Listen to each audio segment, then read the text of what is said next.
Hello and welcome to this lecture on composition. Composition is very important. That is how we compose our shots, whether they are in photography, whether it's in graphic design, whether it is in video.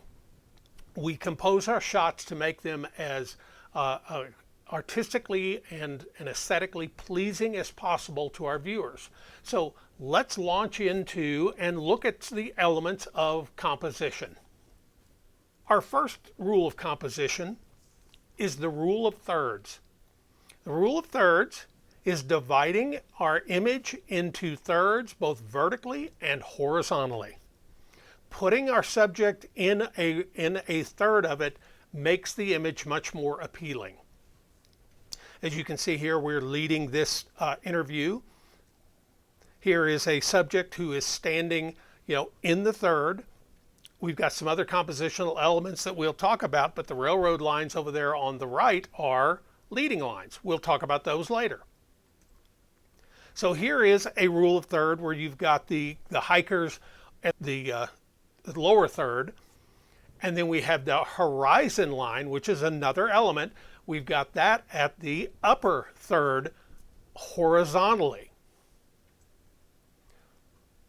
Here we have, again, we've got some leading lines, but we've got the people walking on the bridge, and the bridge is in a third of the frame. Here we have a bicycle rider going up a hill.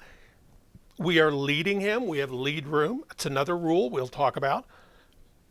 But he is in the left third of the frame.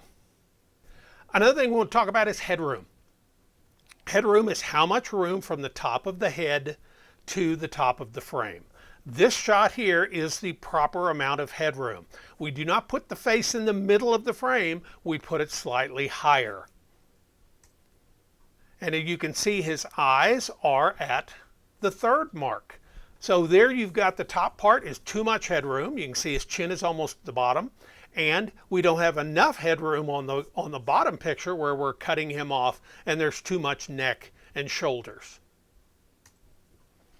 Now here is an example of improper lead room. Lead room is how much room is in front of the subject. The airplane is traveling from left to right.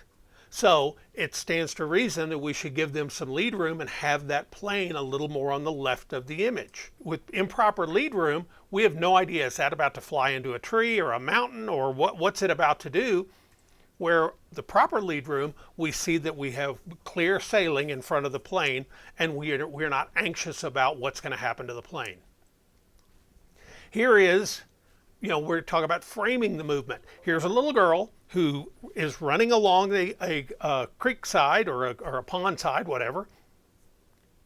And since she is running from right to left, we are leading her. We see where she's running to by giving more room to the right-hand side of the frame. Here is improper. Now, when we're not talking about movement, we talk about nose room. Usually this has to do with subjects, with people. And so here, that is improper nose room. We've got her, since she is looking to the left, we don't have enough room to the left, and we see all this room to the right. To where if we move her over, she's looking into the bigger part of the frame, and it looks better. She's also roughly about a third. So there's two rules of composition right there. So another thing we want to think about is distractions.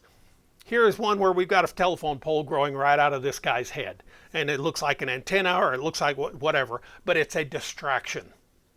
So here is where we have excluded the distraction. You see, since she is more looking to the left, we're giving her some room to the left, and we have framed it to where we have no distraction. Another element of this is shallow depth of field, and we'll talk about that in a little bit. So here is a young lady we've got a picture of her in front of a tree. That's a bit of a distraction. It looks like this stuff is growing out of her head and that kind of thing.